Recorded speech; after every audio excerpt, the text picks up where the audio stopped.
John Ford wanted to be sure that people knew that I personally was doing it.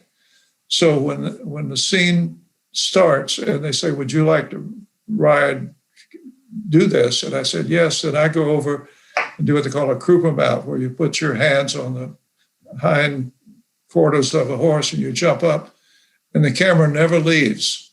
So you know it's me because they don't cut it. Yeah. So Ford was adamant that I would get credit for that.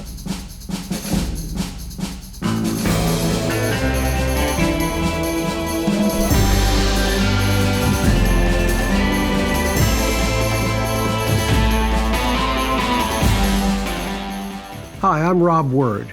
Thanks for joining us today. If you'd like to help us even more, join our Patreon posse and you'll get these shows ad-free. All the great entertainment we offer with no commercials, plus some other goodies too. But right now, let's get on with the show. Claude, welcome to the show. Thank you very much. Happy to be here. A favorite of mine that most people don't even know about, the Western Roughshod. I just love the whole film because it's different from most Westerns at the time. You and Robert Sterling play brothers, moving a herd of horses over a mountain range, being chased by bad guys, John Ireland, and you pick up some, I guess they called them dance hall girls back then, but Gloria Graham, and just the dialogue and the relationship. You're really the heart of that movie, I think. Well, that movie, it was interesting because after I finished The Yearling, I made a film called High Barbary that I played Van Johnson as a young boy. And that was made right after The Yearling. In fact, that was ready for release before The Yearling was ready for release. But Roughshod, I was loaned out to RKO, and Mark Robson was the director, and it was his first film as a director. And he went on and had a very successful career. Sure. And the film was shot over, I think, about 12 weeks up in Bridgeport, up in the high Sierras. And we lived in tents. And it was great because I loved horseback riding. And that's where I really got into riding horses, which certainly proved successful later on when I made, Rio Grande and The Outriders and some other Westerns, Hangman's Knot. But it was fun being in that movie. I was 12 years old, and what better? And we would go from location to location, and I would have a chance to ride with the Wranglers. So I never got on a bus. I just rode with them, and it was just, it was a wonderful experience. And the women were very fun, Myrna Dell and Gloria Graham, and it was Martha Heyer. It was to me, after making The Yearling, it was what making movies was really all about. It was fun. It's unusual, like I said, your relationship with Robert Sterling, and you're just a youngster, so when you're talking to Gloria Graham and he's resentful of her because she is the dance hall girl, you, at your age, are less aware and embrace her for what you see in her. You are the eyes of the audience. I just think it's wonderful. I thought it was a pretty successful film. And, Robert Sterling was John Ireland. He was a great heavy. Oh, he was, yes. Yeah.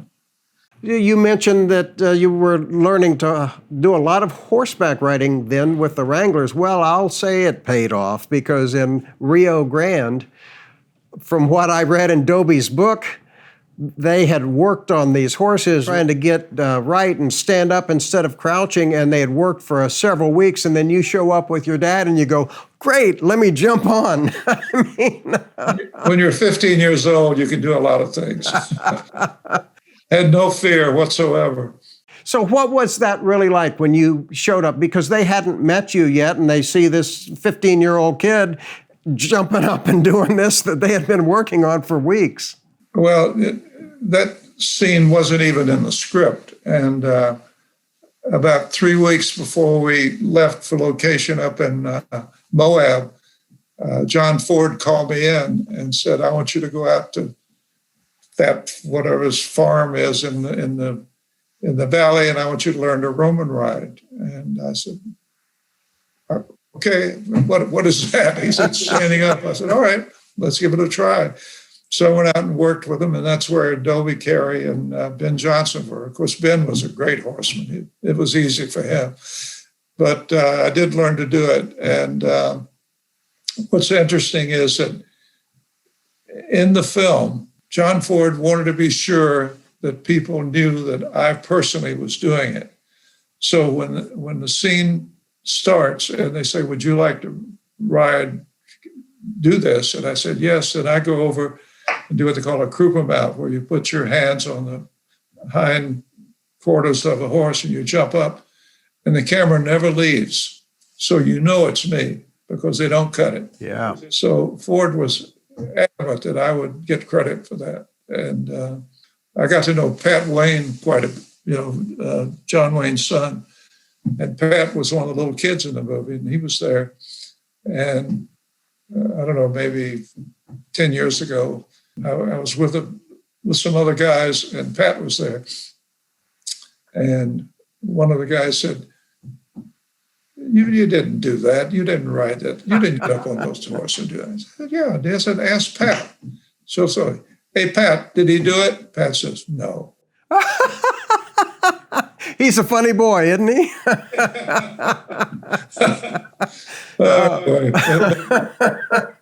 Well, that was his first movie, too. And actually, It was his dad's first film with Maureen O'Hara. And to see them together and the love sequences, and of course, you're Duke's son and Maureen's son in that. What a wonderful experience, because that was Ford was nicer making that movie, I think, than on many of the others. Did he ever tease you or go after you? No, it's interesting because everyone always said that if you're part of the Ford company, so to speak, he always will pick somebody out to be his pet. And then he'll also pick somebody out that he'll just ride the whole film. And because I did the Roman riding, I was his pet. I could do nothing wrong. And Ben Johnson, for some reason, was singled out to be the recipient of all the difficult problems that he would raise. And but no, Ford was great to me, and it could have been better. Could have been more fun. That was probably the most fun of any movie I made. Oh, how great. I mean, because it was family to be with all those people. Victor McLaglen, what was he like? Oh, yeah. And I could just hang around. He was one of the great storytellers of all time. So you have a lot of time, you're sitting around the set. And he was there, and I loved the music. I loved the Sons of the Pioneers. And they loved to play, and they were always sitting around playing. And Ken Curtis, who was hard to believe because later on he became Festus in Gunsmoke. You never could figure that out because he was a wonderful singer. Oh, he sure was, yeah. And was talking about when he was a singer with Tommy Dorsey's band, and he was selected. He said, I swear, he said, I think that Tommy Dorsey hired me because he wanted me to beat up Frank Sinatra. Sinatra was something, they were having historically a lot of beefs with each other.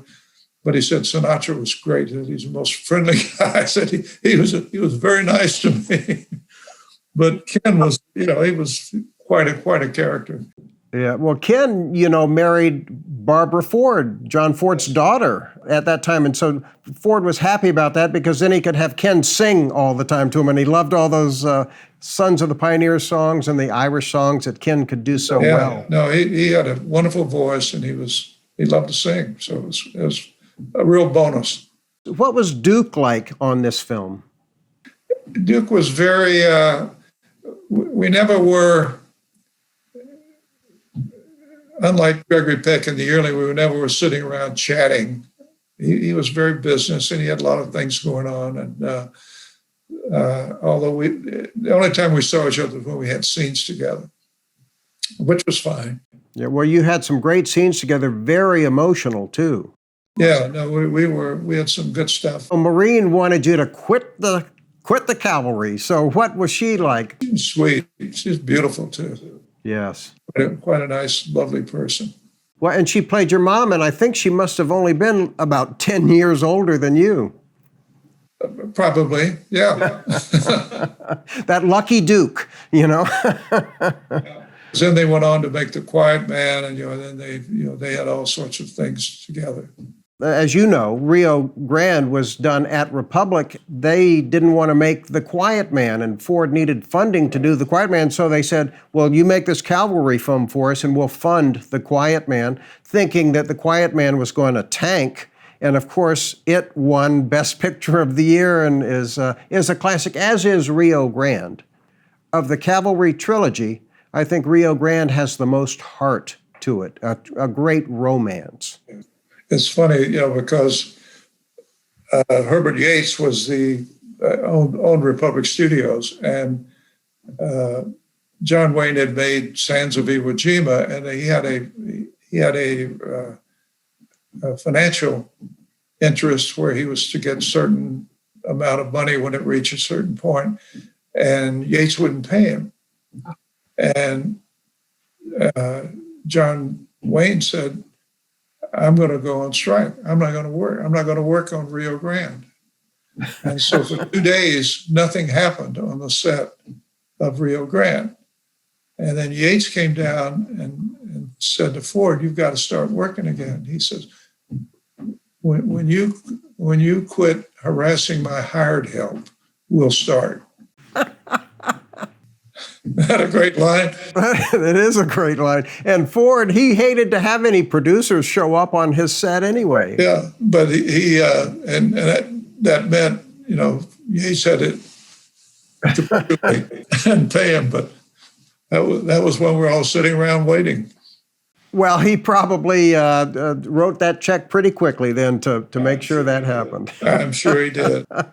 Did you ever run into Ben and Dobie after that film?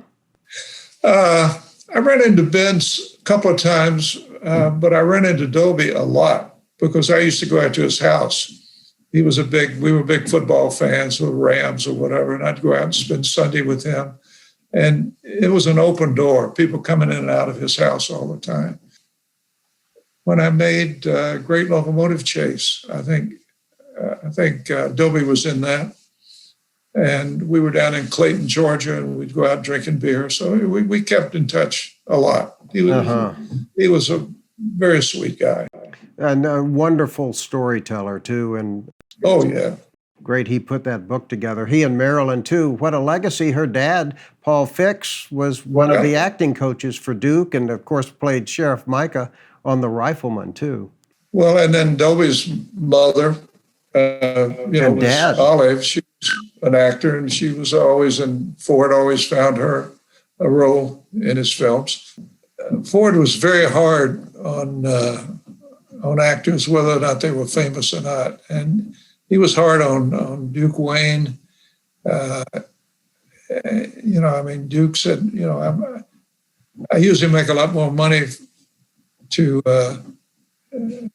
make a movie, but I'm working for less so I can work with Ford, but he's just a mean old son of a guy, And Fonda was the same, and I think Fonda actually quit working with him. They had a fist fight, I think, during the making of Mr. Roberts that, of course, Hank had done on Broadway and knew the character, and Ford wanted to turn it into more of a slapstick story, and it just irritated him, and I think Mervyn LeRoy came in and shot the rest of the film.